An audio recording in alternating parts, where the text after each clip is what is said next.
Hello বন্ধুরা, আসসালামু আলাইকুম। কেমন আছো সবাই? আজ আমি চলে এসেছি নতুন একটা ভিডিও নিয়ে। আজকের ভিডিওটি হলো একটি উপন্যাস নিয়ে। তো চলো বন্ধুরা, সময় নষ্ট না করে ভিডিওটি শুরু করা যাক।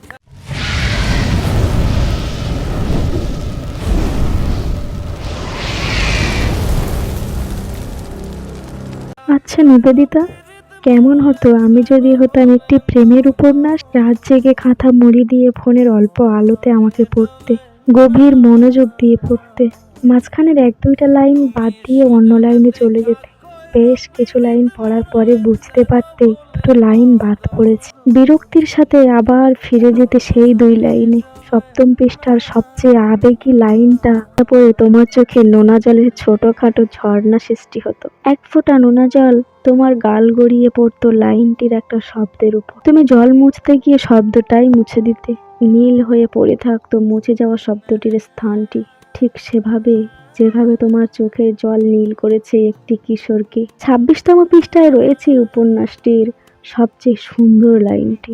এই লাইনটিতে আশ্রয় নেই কোনো আবেগের, বাস্তবধর্মী একটি লাইন।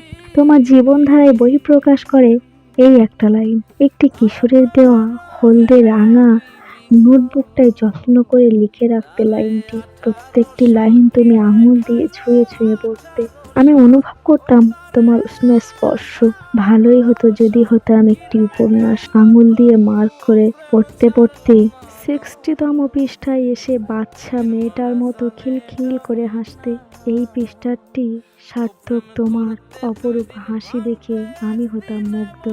এইভাবেই হাসি কান্না আর তোমার স্পর্শের মাঝে একটা সময় শেষ হয়ে যেত উপন্যাসটি। তুমি চোখে জল নিয়ে বলতে, ইস, উপন্যাসটা যদি আরো একটু বড় হতো। বইটি তুমি অবহেলায় এক কোণে রেখে ঘুমিয়ে যেতে। ঠিক 7 দিন পরে বইটিকে ক্রাশ করত শহরের যত ধুলোবালি। নীল স্থানের শব্দটি তেমনই রয়ে যাবে যেমন রয়ে গেছে সেই কিশোর ছেলেটি।